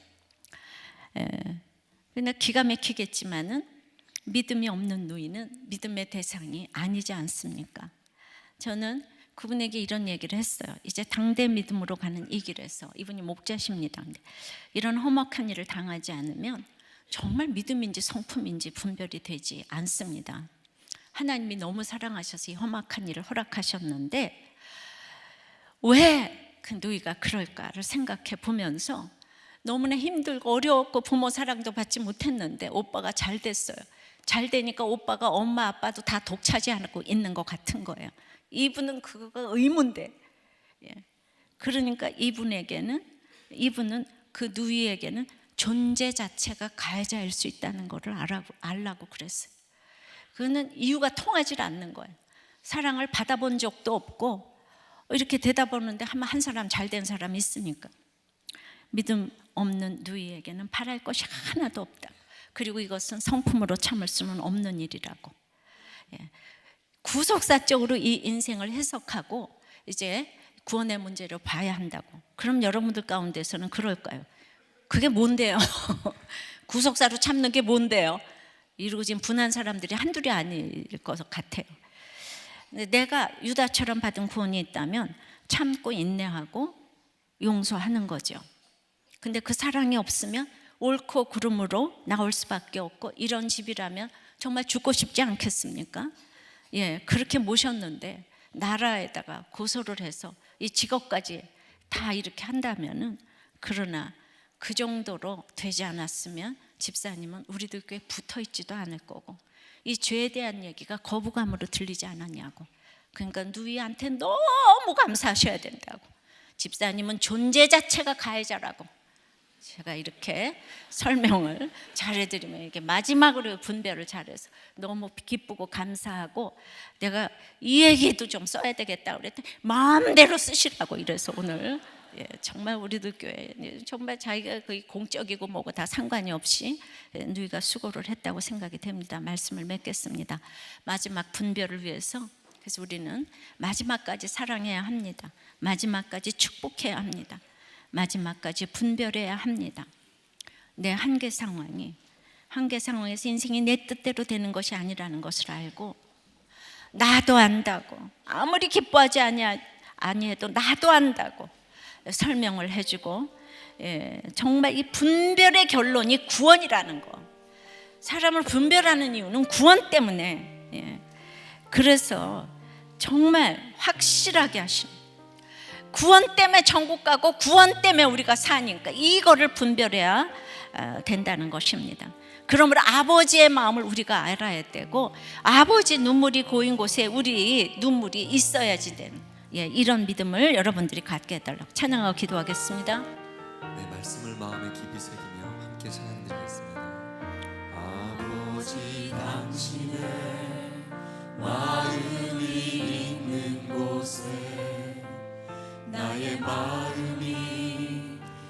생각합니다. 딸이 계속 또 속을 새겨 주기를 주님의 이름으로 여기까지 끝까지 세상 사랑 말고 구원의 사랑으로 나가기를 바랍니다. 이 집이 딸이 그러지 않았으면 우리들 교회에 붙어있기가 영 힘들지 않았겠습니까? 정말 이 딸을 축복합니다. 제가 축복한다 그러면 하여튼 축복이 옵니다. 할렐루야. 자, 두 번째, 마지막 분별을 위해서 마지막까지 축복합니다. 15절부터입니다. 그가 요셉을 위하여 축복하여 이르되 내 조부 아브라함과 아버지 이삭이 섬기던 하나님, 나의 출생으로부터 지금까지 나를 기르신 하나님, 나를 모든 환난에서 건지신 여호와의 사자께서 이 아이들에게 복을 주시오며 이들로 내 이름과 내 조상 아브라함과 이삭의 이름으로 칭하게 하시오며 이들이 세상에서 번식되게 하시기를 원하나이다. 자, 이 축복의 내용을 세 가지로 줄여서 이야기를 하면 아브라함과 이삭이 섬기던 하나님, 즉 나와 함께 하신 하나님이란 의미가 있고요. 나를 지금까지 기르신 하나님은 내 앞에서 걸으시면서 동행하셨다는 의미가 있습니다. 아브라함과 이삭이 지성으로 섬기던 하나님이 나를 기르신 하나님이란 의미입니다. 할아버지와 아버지는 하나님을 섬겼지만 야곱은 자기는 하나님을 섬길 만큼 전혀 성숙하지 못해서 어린아이 같은 자신을 엄마와 아빠와 같이 길러주시고 때마다 인도를 하셨다는 고백입니다. 그러니까 할아버지, 아버지가 섬기던 하나님께서 함께 하시고 같이 걸어주시며 나를 기르시고 또한 환난에서 건져주셨다고 합니다. 어떻게 건져주셨나요? 형에게서 건져주시고 삼촌에게서 건져주시고 기근에서 건져주시고 늘 이렇게 건져주셨다는 것입니다. 건지셨다는 그 고엘이란 그 표현인데, 그래서 그 기업이란 뜻이 있어요. 항상 하나님의 기업을 위해서 건져주셨다는 것입니다. 나를 건지신 하나님이 우리 집안을 건져주시고 이스라엘 민족을 건져주시고 온 세계를 건져주실 것이란 굉장한 뜻이 들어가 있습니다. 그러니까 아브라함과 이삭과 야곱의 하나님이 요셉의 하나님이 되셔서 요셉으로 하여금 언약의 계승자가 되게 해달라고 합니다. 그러니까 이게 그렇게 되진 않았죠. 이 땅에서도 가장 좋은 곳에 거하면서 역사의 중심부에 활동하게 해달라는 간결하지만 엄청난 축복의 기도를 해주었습니다. 요셉과 그 아들들에게 특별한 사랑을 하면서 끝까지 사랑을 하고 축복을 하게 됩니다. 그래서 우리는 문자적으로도 자녀를 축복해야 되겠죠. 적용해 보십시오. 자녀에게 늘 축복을 해주기 바랍니다. 이것은 좋은 이야기만 하라는 것이 아니라 함께 하시고 동행하시고 환난에서 건지신 하나님을 알도록 말씀으로, 표정으로, 언어로 축복해 주시기 바랍니다. 그럼 여러분들은 축복이 안 나오는데요? 그렇게 그렇게 말씀하고 싶어도 억지로라도 그냥 억지로라도 가식적으로라도 축복을 좀 해보세요. 자녀들에게. 그러니까 큐티하고 서로 말씀 나누면 그것이 축복이라고 생각이 됩니다. 자, 그런데 드디어 야곱이 분별을 할 때가 왔습니다. 세 번째는 그래서 마지막까지, 이게 죽기 직전인데 마지막까지 분별을 합니다. 어떻게 분별을 합니까? 첫째로 총리 요셉의 한계를 보여줍니다. 17절입니다. 요셉이 그 아버지가 오른손을 에브라임의 머리에 얹은 것을 보고 기뻐하지 아니하여 아버지의 손을 들어 에브라임의 머리에서 므낫세의 머리로 옮기고자 하여. 그래서 이제 요셉이 아버지가 이 에브라임의 머리에 손을 얹은 걸 보고 기뻐하지 아니했다고 합니다. 이건 직역하면 그의 눈에 악했다 이런 뜻이 있어요.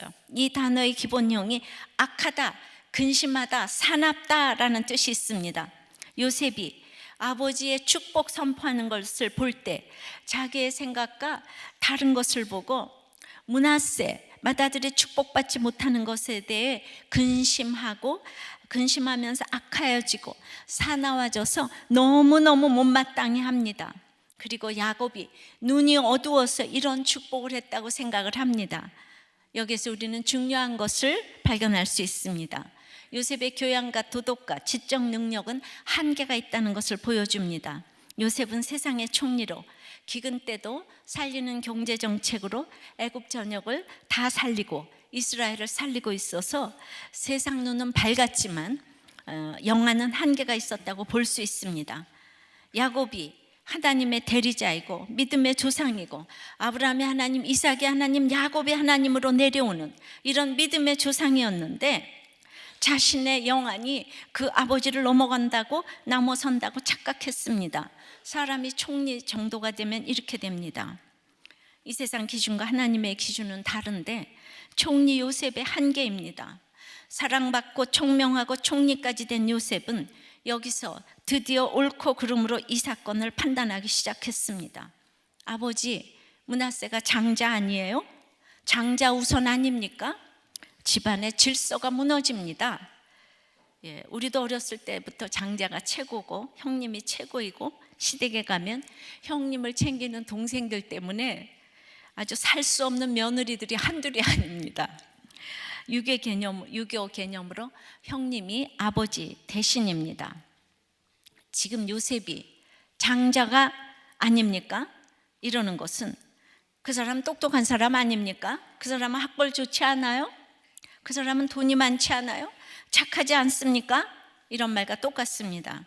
그런데 여기서 참 재밌는 것은 장자 타령을 장자가 축복받아야 된다고 이렇게 부르짖었는데 자기도 지금 장자가 아니지 않습니까?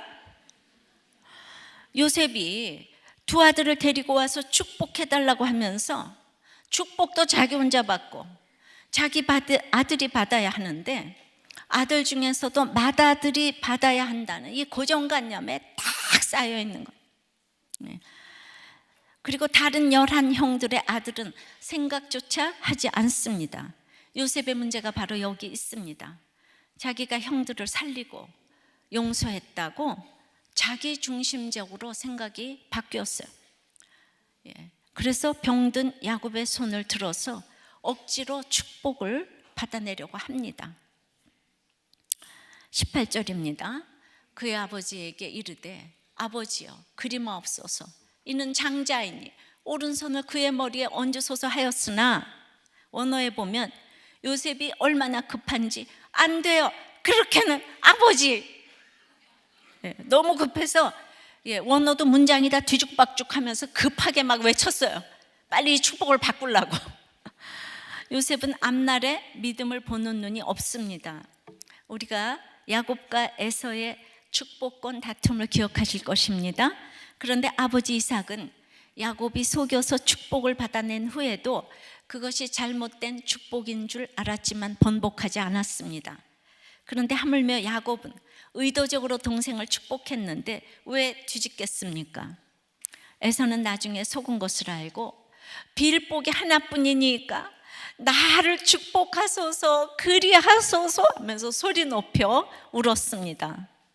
근데 요셉은 훨씬 교양이 있어서 병든 아버지 앞에서 무섭게 자기 감정을 조절합니다. 그러나 그의 행동은 우리가 조용한 사람이 단호한 게 더 무서운 거 아시죠?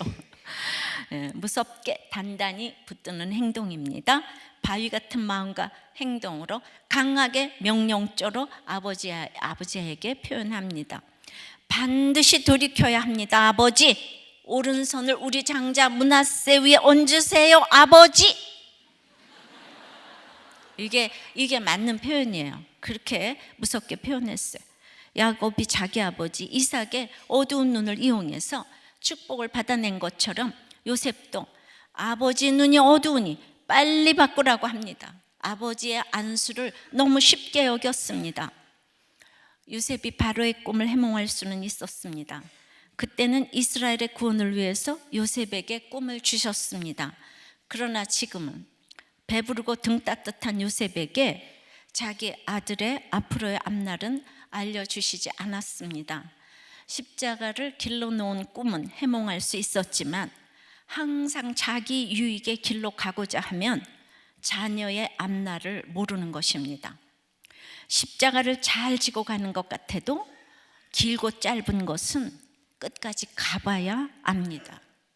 요셉이 옛날엔 십자가를 졌는데 지금 배가 불러서 우리가 생명 내놓는 사랑을 받아서 이렇게 화해를 해도 참 끝까지 분별이 어렵습니다. 야곱은 일생 라헬과 요셉과 특별한 사랑을 하느라고 힘들었다고 했습니다. 48장 7절에 라헬이 죽었는데요. 죽음이 다가오니까 이제 원어로 보면은 그게 갑자기 죽었다도 되는데 무엇을 인하여 죽었다는 뜻도 됩니다.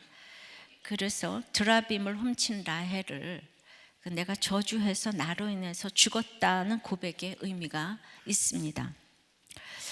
그래서 라헬 때문에 갑자기 뜬금없이 라헬이 죽었다는 얘기가 35장에도 나왔었는데 이 얘기를 쓰므로 내가 요셉에게 실질적 장자로서 두 몫의 축복을 주고자 하는 그 모습을 암시했습니다. 이제 자기가 그렇게 힘든 훈련을 통해 주님의 사랑을 알게 되었으면 당연히 힘든 것을 경험한 자녀가 그 주님의 사랑을 알게 된다는 것을 왜 모르겠습니까? 생명을 내놓는 사랑으로 화해를 시킨 유다가 믿음이 좋다는 것은 야곱도 알고 있었습니다. 그런데 요셉을 너무 사랑하니 요셉을 바로 그 믿음의 유다의 자리에 놓고 싶어 합니다. 왜냐하면 요셉의 행위가 너무나 훌륭하기 때문에 그렇습니다. 그래서 요셉과 유다 이 둘이 무엇이 다를까요? 야곱과 요셉의 관계는 일생을 통해서 내가 사랑하는 사람이라고 믿음까지 줄 수 있는 것은 아니더란 말입니다. 그것은 하나님의 영역이라서 사람은 믿음의 대상이 아니라는 것을 오늘 본문을 통해서 보여줍니다. 라헬까지는 내려놓았는데 아직까지도 야곱은 요셉에 대한 특별한 사랑을 내려놓지 못했습니다. 사랑을 주고 싶은 사람은 여전히 요셉이고 그의 아들 에브라임과 므낫세인 것입니다. 사람을 믿음으로 분별한다는 것은 지식적으로 판단하는 것이 아닙니다. 마지막까지 그래도 사랑하고 축복할 때 상대방이 받아들이는 태도에 따라서 저절로 분별되어진다는 것을 보여줍니다. 정말 분별하기 어려운 마지막 분별에 대해서 오늘 생각해 보겠습니다. 첫째로 마지막까지 사랑합니다. 8절입니다. 이스라엘이 요셉의 아들들을 보고 이르되 이들은 누구냐? 요셉이 그의 아버지에게 아뢰되 이는 하나님이 여기서 내게 주신 아들들이니이다. 아버지가 이르되 그들을 데리고 내 앞으로 나오라. 내가 그들에게 축복하리라. 오늘 야곱은 분별하는 과정에서 요셉의 아들들을 끝까지 사랑하는 모습을 보여줍니다. 축복이 야곱의 인생에서 37번 나오는데 정말 야곱이 축복 좋아합니다.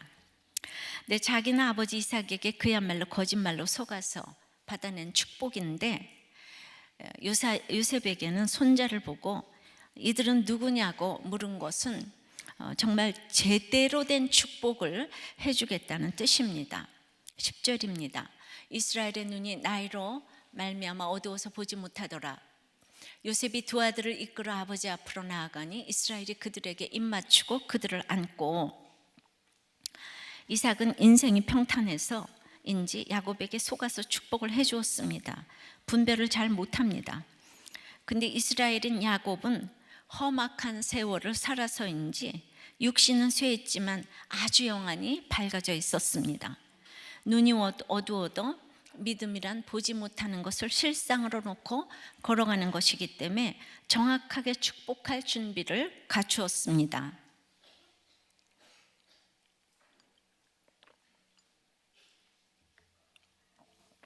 (11절입니다) 요셉에게 이르되 내가 내 얼굴을 보리라고는 생각하지 못하였더니 하나님이 내게 네 자손까지도 보게 하셨도다. 이 말은 요셉아 나는 네가 짐승에게 찢겨 죽은 줄 알았다. 그런데 이렇게 보게 되고 네 자식까지 보게 될 줄 내가 어떻게 생각했겠니? 하면서 마지막까지 사랑이 절절히 묻어납니다. 하여튼 이 집은 마지막까지 요셉밖에 없고 요셉의 자녀 에브라임 므낫세밖에 없습니다. 이런 것을 겪는 집들이 있습니다. 집집마다 믿음의 집안이라도 우리 아버지는 형밖에 몰라. 우리는 사람도 아닌가 봐.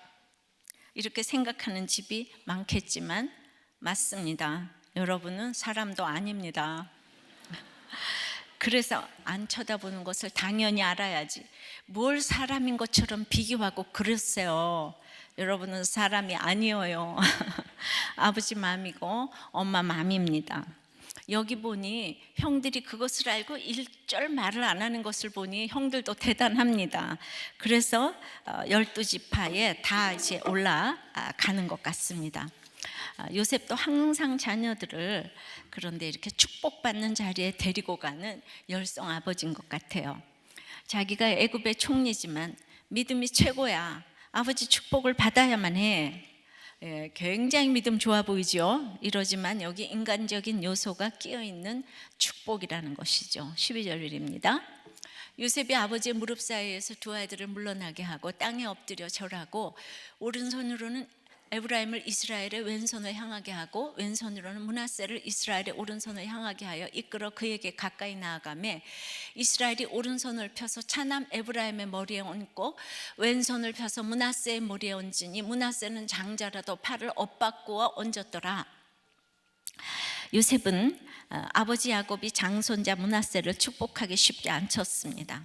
요셉에게는 장자 차자 순서가 확실하기 때문에 1절에 데리고 올 때부터 므낫세부터 데리고 왔습니다.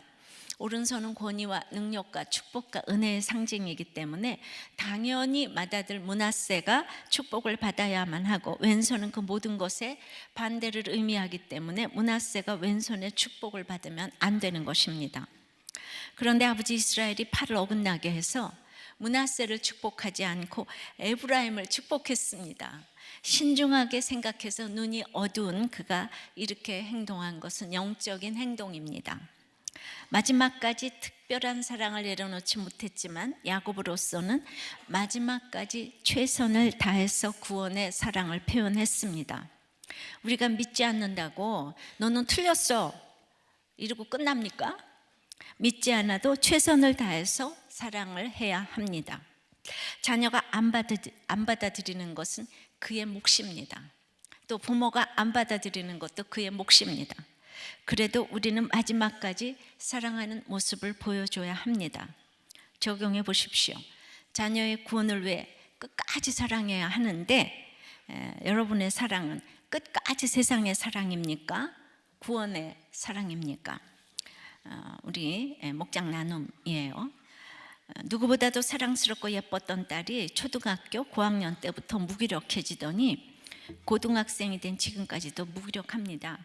저는 딸의 마음을 맞춰주기 위해 온갖 노력을 다합니다. 개학을 앞두고 말도 안 되는 색으로 머리를 염색한다고 했을 때도 직접 염색을 해주었고 같이 영화를 보러 가자고 마음을 풀어주려고 하고 언제든지 원하는 것을 먹을 수 있도록 밥과 간식을 챙겨줍니다. 학교도 버스 타고 가면 되는데 늦어서 지각할까 봐 차로 데려다 줍니다. 그렇게 열심히 노력했지만 고등학교에 가서도 지각을 하기 시작했고 아침마다 쌀벌하게 잔소리를 하게 됩니다.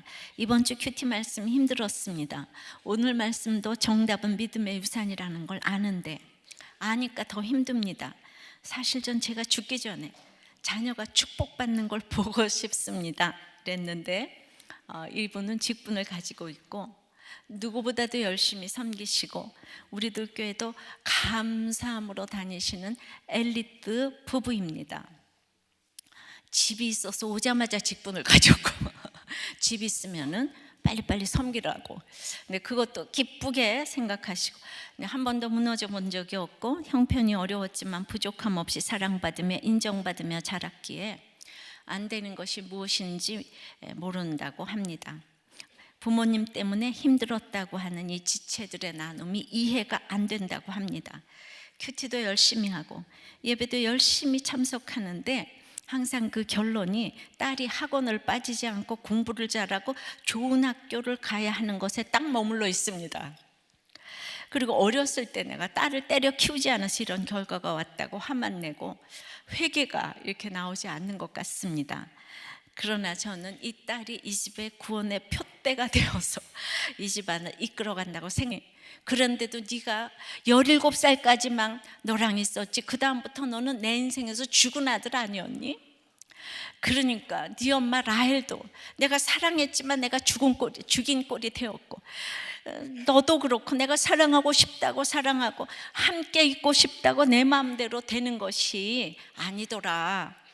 내가 또 130살이 되었을 때 이제는 가나안 땅에서 안정되게 살고 싶은데 어떻게 기근이 올 수가 있니? 그래도 나는 떠나고 싶지 않았는데 네가 총리가 되었다고 하니 또 어떻게 안 오겠니? 그 사람은 늙을 때 고향에서 살고 싶다고 하는데 그것도 못하고 여기 왔다. 그러니 하나님이 가라고 그래서 왔어. 이것처럼 오른손을 들어서 축복하고 싶은 것은 므낫세인데, 내가 오늘 오른손을 들어 큰 손자를 축복하려고 했는데 하나님이 아니다 그래서 알았습니다 하고 손을 어긋맡긴 것이지. 성령께서 감동을 주셔서 이제는 내가 일을 당하지 않고도 알게 된 것이 있단다. 내가 내 마음대로 인생을 살아봤자 우리는 돌아갈 뿐이야. 내가 이것을 그냥 너를 분별해내는 거는 147세가 돼서야 내가 너를 분별해냈다. 네가 하도 훌륭해가지고. 이것이 나도 안다 내 아들아, 나도 안다의 뜻입니다.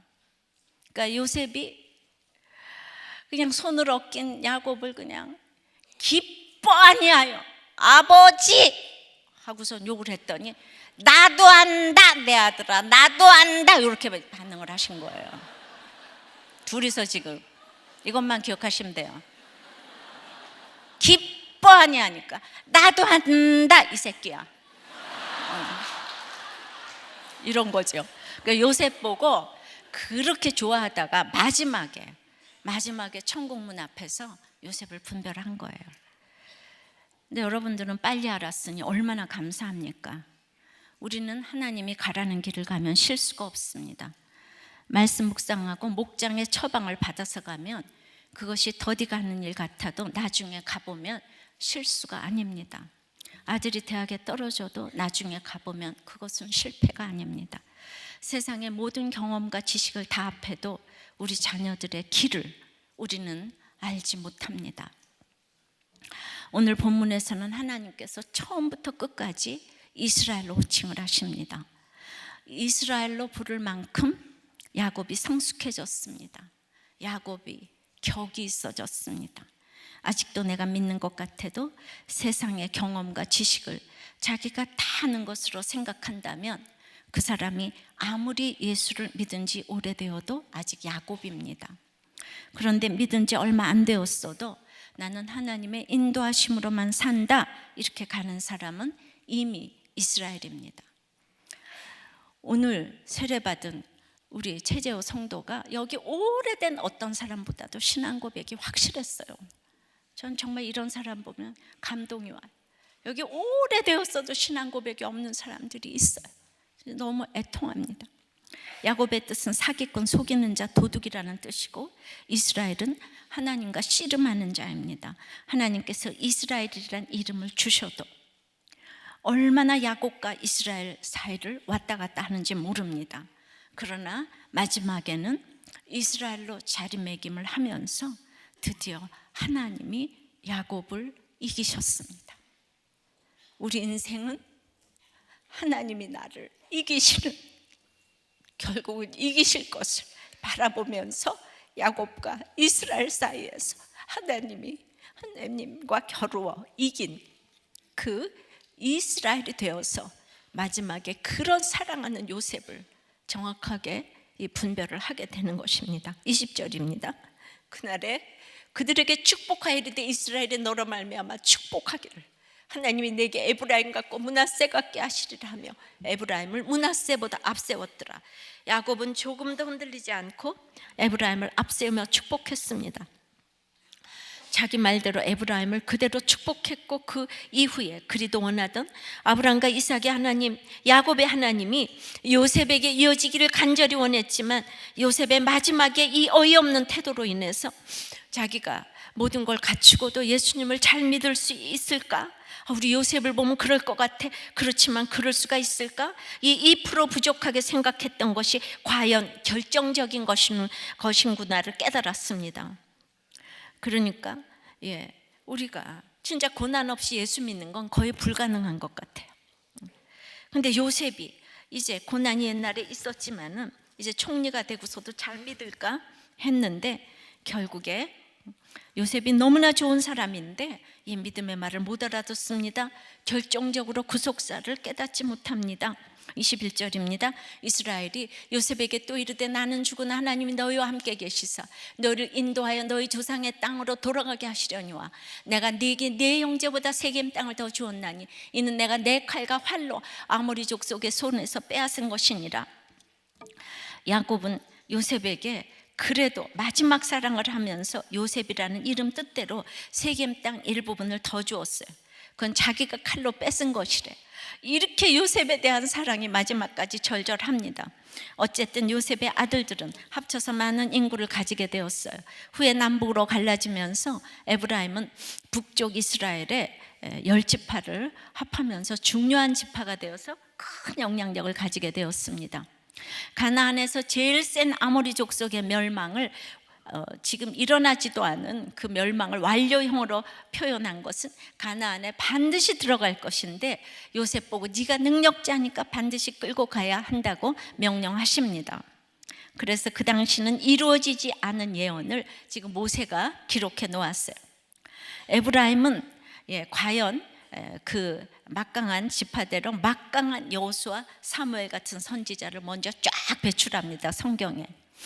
근데 축복받으니 찌질하게 보이는 유다는 예수님의 조상이 되었어도 숨죽이고 있다가 구약의 맨 마지막에 다윗 지파로 짠 하고 나옵니다. 그리고 신약에는 다윗에게서 예수님으로 이어지면서 짜자잔 하고 마지막으로 등장을 합니다. 그래서 항상 마지막까지 가봐야 돼요. 그래서 에브라임은 큰 지파가 되었지만 축복의 장자권은 가지지를 못했습니다. 이때 이 요셉의 구속사를 깨닫지 못한 차이는 참 작아 보였지만 절대적인 것이라서 총리를 배출해낸 지파답게 기득권을 가지고 때마다 예수님이 오실 남유다 지파를 괴롭히는 지파가 되었습니다. 북이스라엘 남유다로 갈라지면서 북이스라엘의 대표 이 지파가 요셉 지파, 에브라임 지파예요. 그래서 제일 예수님이 오시는 남유다, 우리 이스라엘 사람들을 괴롭히는 것이 아수르도 아니고 바벨론도 아니고 이 북이스라엘 형제 나라인데, 우리도 예수 믿는 사람들이 직분을 가지고 있는 사람이 제일 힘들게 하는 거잖아. 모든 것을 갖추고 있는 그런 것으로 성경을 여러분은 전체를 지금 여행하고 계십니다. 이 성경 전체를 지금 요약을 지금 듣고 계신 거예요. 오늘 요셉을 마지막으로 분별해내는 기가 막힌 일이 일어났습니다. 죽음을 앞두고 요셉을 너무너무 사랑하니까 이렇게 제대로 이야기하는 것이 분별입니다. 여러분은 제발 야곱이 요셉을 분별해낸 얘기가 이해되기를 축원합니다. 반드시 이해되셔야만 합니다. 라헬이 약속의 땅에 조금만 더 왔으면 되는데 못 온 곳이 야곱은 너무나 슬픕니다. 다 온 것 같아도 아직도 더 가야 하는 조금이 있습니다. 특히 라헬처럼 아름답고 요셉처럼 효자일 때는 그냥 그 자체로 되었다고 생각하고 싶은 마음이 듭니다. 이렇게도 안타까운 야곱인데 요셉은 부모에게, 형제에게 극진하고 용서하고 사랑하고 예수님의 표상이니까 조금 거기서 더 나가기가 너무나도 어려운 것을 보여줍니다. 7이 완전수인데 가장 사단의 수가 666이라고 하잖아요. 가장 근사치로 보이는 666은 7에 도달할 수가 없는 그 숫자인데, 그렇다고 이제 사단이라는 것이 아니고 너무 완벽한 행동이 있으면 정말 예수님이 들어갈 그게 없는 것 같아요. 그래서 얘는 조금만 하면 믿을 것 같아. 성품도 좋고 공부도 잘하고 모든 걸 잘하니까. 근데 그 조금만이 안 되는 거예요. 우리가 그냥 완전히 무너지기 전에는, 근데